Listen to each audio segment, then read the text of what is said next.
Hello everybody, jumpa kembali dalam Sekolah Daring Hubungan Internasional. Pada video kali ini kita akan membahas satu topik menarik dari salah satu chapter buku yang ditulis oleh Kenneth Walt dalam bukunya yang berjudul Theory of International Politics.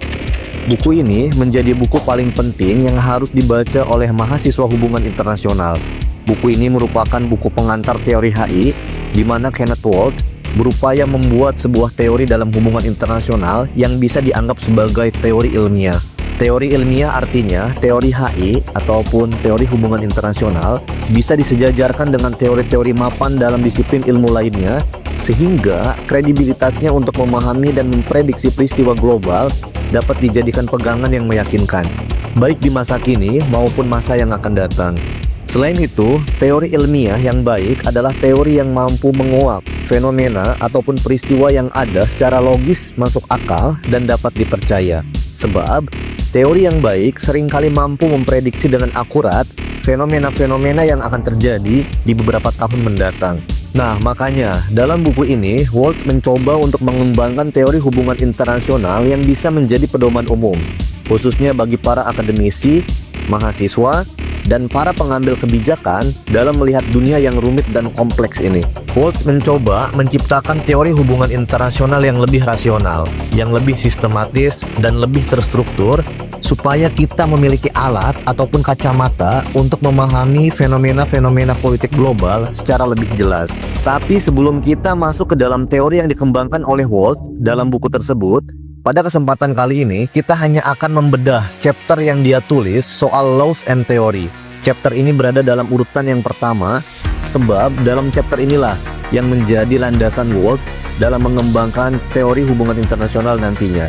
Dari sini, kita juga akan belajar cara membuat teori, belajar dari bagaimana Walt menguraikan langkah-langkahnya. Tapi sebelum itu, sebelum masuk ke dalam tahapan pembuatan teori, kita harus lebih dulu memahami apa itu teori. Di chapter pertamanya, Walt menjelaskan perbedaan antara teori dan hukum. Nah, bukankah selama ini kita juga masih memiliki pemahaman abu-abu dan membingungkan antara apa sih yang dimaksud dengan teori dan apa sih yang dimaksud dengan hukum? Hukum dan teori faktanya saling berkelindan. Ada teori liberal, ada hukum gravitasi, ada teori realis, dan ada hukum alamiah manusia. Hukum yang dimaksud di sini maksudnya adalah hukum dalam arti teoritis, bukan hukum terkait kriminalitas ataupun pidana. Kita langsung saja. Walt mengatakan ada perbedaan jelas antara hukum dan teori. Dirinya mendefinisikan hukum sebagai gambaran korelasi atau keterikatan antara kumpulan data, baik yang sifatnya independen maupun dependen. Mungkin kita lebih mengenal data-data ini sebagai variabel independen ataupun variabel dependen. Variabel independen itu adalah data yang sifatnya tidak terikat. Variabel dependen adalah data yang bergantung atau terikat pada data lainnya. Misalkan, air akan mendidih jika berada di suhu 100 derajat Celcius. Air mendidih itu merupakan variabel dependen. Sementara variabel independennya itu adalah suhu 100 derajat Celcius. Artinya, air akan mendidih jika suhu perapian mencapai 100 derajat Celcius. Dalam konteks ini, air mendidih menjadi variabel dependen. Sebab, peristiwa air mendidih ini hanya akan terjadi jika titik didih air mencapai suhu 100 derajat Celcius. Dan suhu 100 derajat Celcius itu merupakan variabel independen sebab ia tidak mesti terikat dengan ketentuan manapun. Singkatnya adalah, variabel dependen akan selalu tergantung kepada variabel independen. Dan hukum adalah kesimpulan akhir dari hubungan variabel dependen dan independen tersebut.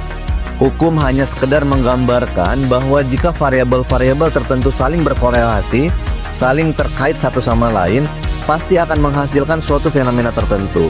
Singkatnya, sesuatu akan disimpulkan sebagai hukum jika data-data yang saling berkorelasi tersebut menghasilkan fenomena yang terus berulang. Air akan mendidih saat suhu air mencapai 100 derajat Celcius. Fenomena ini pasti dan akan terus berulang seperti itu. Perulangan inilah yang mengindikasikan adanya sebuah kepastian, adanya hukum. Sederhananya, hukum merupakan gambaran keterkaitan atau korelasi yang terjadi antara 1, 2, 3, atau lebih variabel independen terhadap variabel dependen yang menghasilkan pengalaman, kejadian, atau fenomena tertentu. Di mana peristiwa ini terjadi bukan hanya sekali, tapi berulang-ulang. Dan jika peristiwa tersebut terjadi berulang-ulang, itulah yang disebut sebagai hukum. Contoh sederhananya, hukum gravitasi. Hukum gravitasi terjadi jika kita melemparkan benda ke udara. Berulang kali kita melempar benda ke udara, hasilnya akan menghasilkan hasil yang sama, yaitu benda tersebut pasti jatuh ke bawah. Makanya disebut hukum. Hukum gravitasi. Hukum mengandung kepastian karena peristiwa tersebut terjadi berulang-ulang dan pasti terjadi. Contoh lainnya adalah kondisi atau suasana terang benderang yang dirasakan oleh planet kita Bumi pada pagi atau siang hari. Kondisi itu akan terjadi jika matahari terbit di sebelah timur. Setiap hari, setiap pagi, saat matahari terbit di bagian timur, bumi akan terang benderang. Inilah yang disebut sebagai hukum. Peristiwa itu terjadi berulang dan pasti.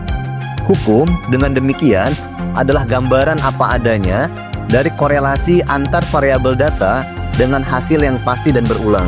Sementara teori itu berbeda dengan hukum. Teori, kata Walt, sebagaimana dirinya mengutip Nagel dan Isaac, merupakan penjelas dari hukum. Teori memiliki tujuan menjelaskan mengapa fenomena-fenomena tersebut terjadi. Artinya, teori lebih dalam dibandingkan hukum. Jika hukum hanya menggambarkan korelasi, sementara teori menjelaskan mengapa korelasi-korelasi tersebut bisa menghasilkan peristiwa tertentu.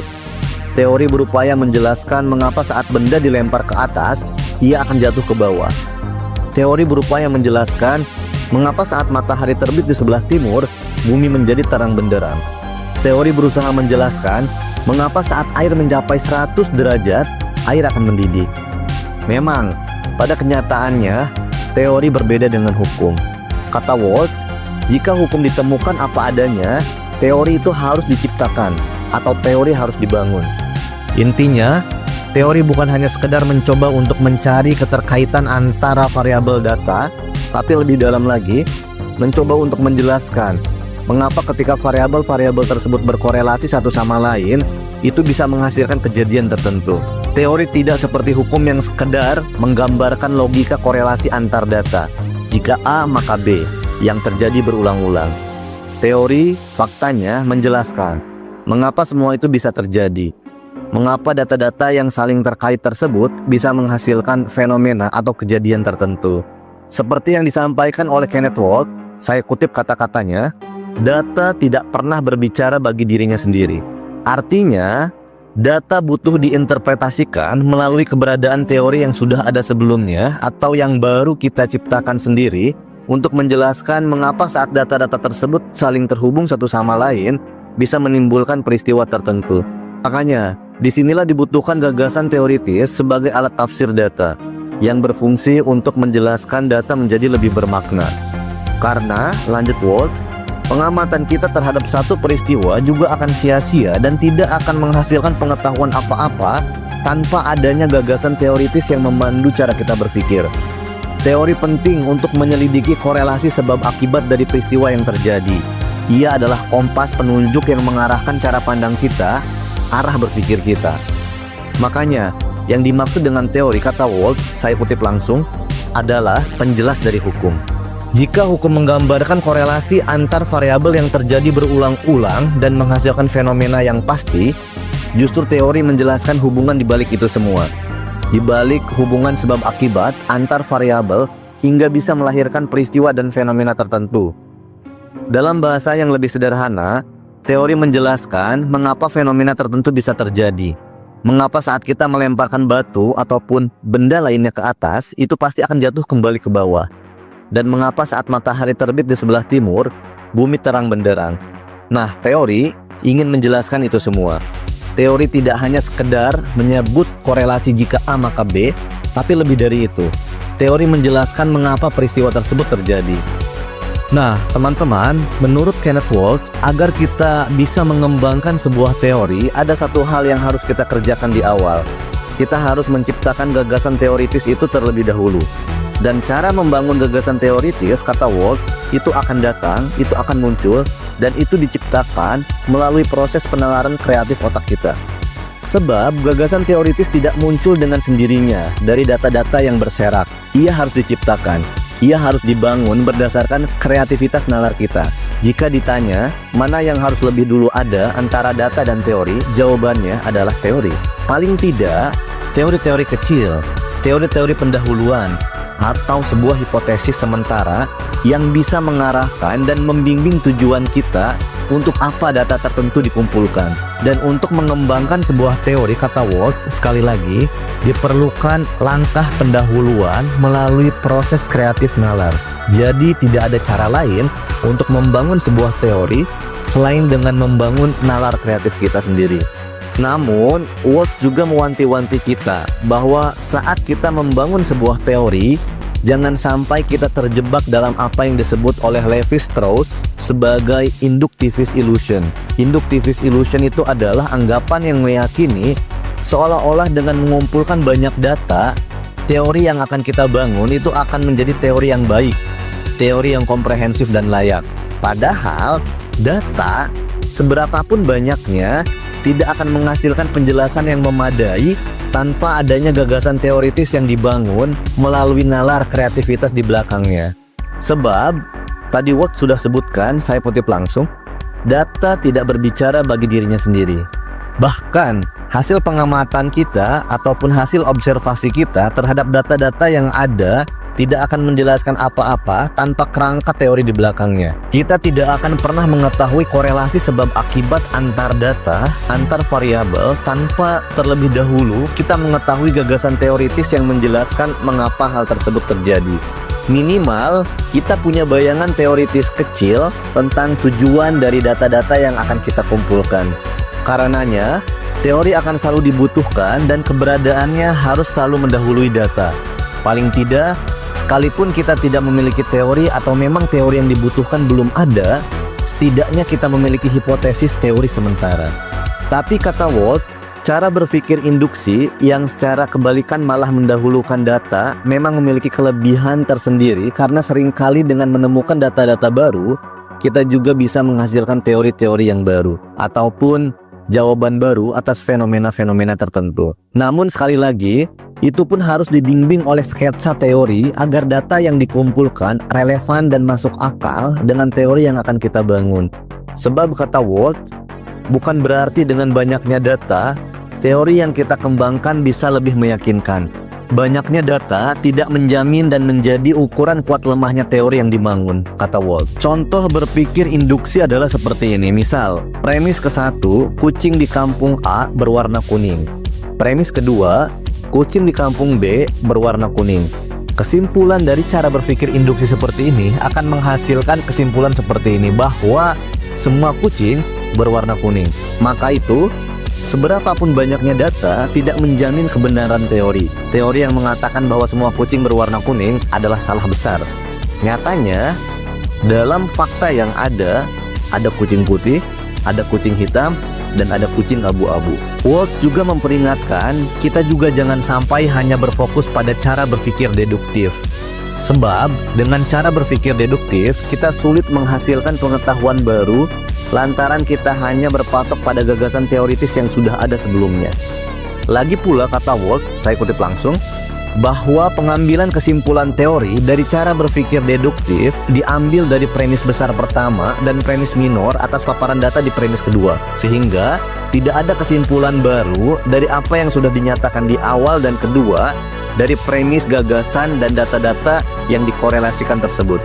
Namun kelebihannya, memang jika gagasan awalnya benar, maka teorinya pasti benar dan bisa dipercaya. Sementara jika gagasan awalnya salah, maka salah cara berpikirnya dan salah teorinya. Misal, premis utama ke-1, semua manusia melihat dengan mata. Premis lanjutan yang kedua, Ani adalah manusia. Maka premis akhir deduktif akan seperti ini. Anis melihat dengan mata. Dan teori bahwa Ani melihat dengan mata adalah benar, fakta, apa adanya. Sebelumnya, memang harus saya jelaskan terlebih dahulu perbedaan cara berpikir induksi dan cara berpikir deduksi. Yang dimaksud dengan cara berpikir induksi itu adalah cara berpikir yang dimulai dari hal-hal yang sifatnya spesifik, data-data spesifik, dan menyimpulkan korelasi dari data-data tersebut menjadi sebuah kesimpulan akhir atau gagasan akhir ataupun menghasilkan sebuah teori. Misal, cara berpikir induksi adalah seperti ini. Contohnya adalah, misal di premis-premis induksi awalnya, Tony bernafas, Ani bernafas, Laila bernafas. Premis selanjutnya, premis yang kedua, Layla, Tony, dan Ani adalah manusia. Maka kesimpulan akhirnya, gagasan teoritisnya dari hasil berpikir induksi ini adalah manusia adalah makhluk yang bernafas. Nah, inilah cara berpikir induksi. Sementara cara berpikir deduksi dimulai dari gagasan umum ataupun gagasan teoritis terlebih dahulu, atau minimal sketsa teoritis yang kita punyai, kemudian mengarah pada data-data yang lebih spesifik. Singkatnya, dari hal yang bersifat umum ke hal yang bersifat lebih spesifik. Misalnya premis awalnya adalah manusia adalah makhluk yang bernafas. Premis selanjutnya, Ardi adalah manusia. Maka kesimpulan akhirnya, Ardi bernafas. Ini merupakan cara berpikir deduktif, dimulai dari yang umum ke yang khusus, dari gagasan teoritis atau minimal sketsa teori ke data-data yang mendukungnya. Kedua cara berpikir tersebut sebenarnya memiliki kelemahan masing-masing.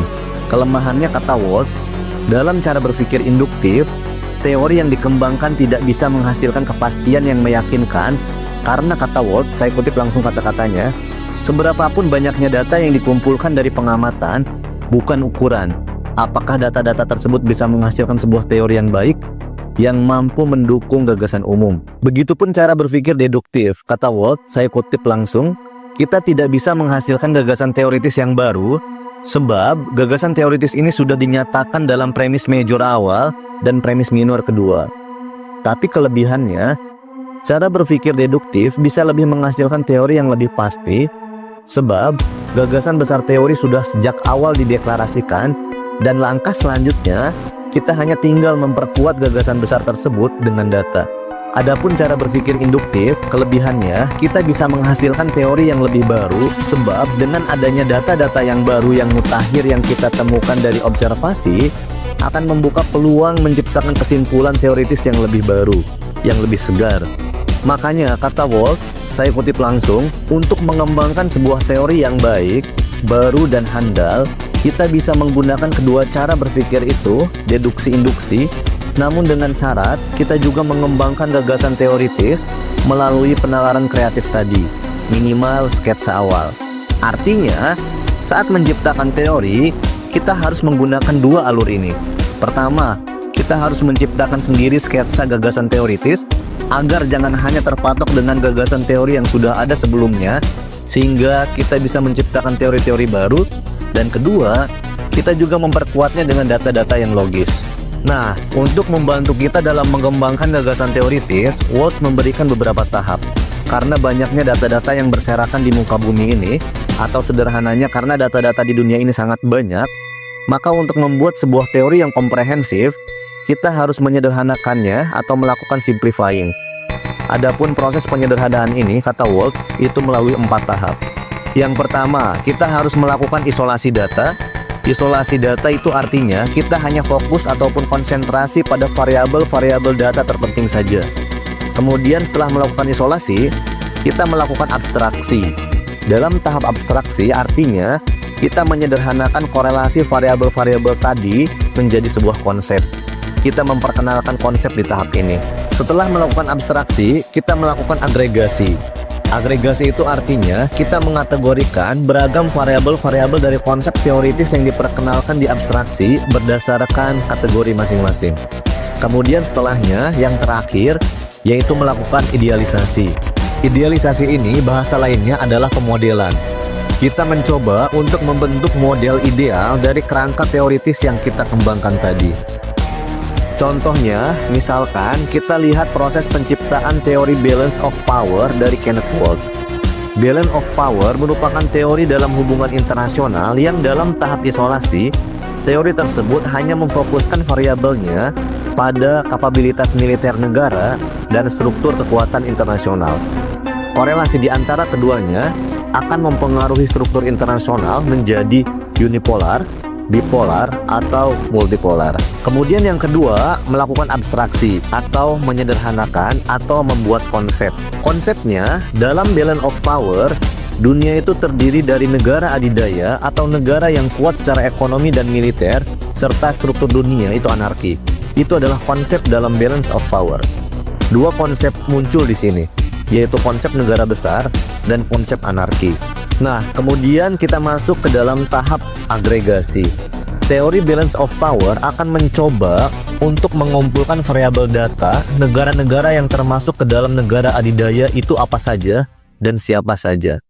Lalu mengategorikan struktur dunia berdasarkan unipolar, bipolar, atau multipolar. Kemudian di tahap akhir, di tahap idealisasi, itu merupakan pengambilan model atau kesimpulan teoritis. Kesimpulan teoritisnya adalah bahwa dunia bipolar lebih ideal dibanding yang lainnya, atau perdamaian di antara dua kekuatan besar akan lebih mudah diwujudkan dibanding dengan kondisi lainnya. Sebab idealisasinya, kontrol antar dua negara untuk mengawasi satu sama lain bisa lebih fokus dibandingkan di dunia multipolar dan unipolar.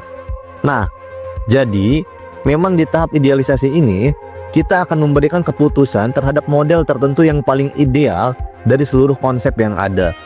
Semua ini hanyalah contoh yang saya ambil dari gagasan Kenneth Waltz dalam teorinya balance of power. Kemudian yang terakhir, setelah kita membuat teori lewat beberapa tahap tadi, agar teori yang kita bangun menjadi teori yang handal, yang mantap, kata Waltz, kita harus melakukan uji tes ataupun uji teori, yakni dengan cara melalui beberapa tahap. Kata Waltz, saya kutip langsung, yang pertama, kita harus nyatakan dulu teori yang akan kita uji itu apa. Kemudian langkah kedua, kita harus menarik hipotesis dari teori yang dimaksud. Setelahnya, ketiga, setelah menarik hipotesis, barulah kita melakukan uji teori lewat eksperimen atau lewat pengamatan. Keempat, saat kita menarik hipotesis dan menguji teori, semua tahap tersebut dilakukan berdasarkan definisi atau istilah utama dari teori tersebut. Kelima, kita juga harus membuang variabel-variabel pengganggu yang mungkin muncul dalam teori. Jadi, variabel-variabel yang tidak penting harus kita kesampingkan. Keenam, setelah itu, baru lakukan tes berkali-kali dengan uji coba yang lebih sulit. Ketujuh, jika tes gagal, kita harus periksa apakah itu gagal total ataukah itu butuh perbaikan pernyataan teoritis, ataukah kita butuh mempersempit ruang lingkup ataupun scope dari teori yang kita ciptakan. Nah, inilah beberapa tahap yang diuraikan oleh Waltz tentang tahap ujian teori agar teori yang kita ciptakan lebih komprehensif. See you later.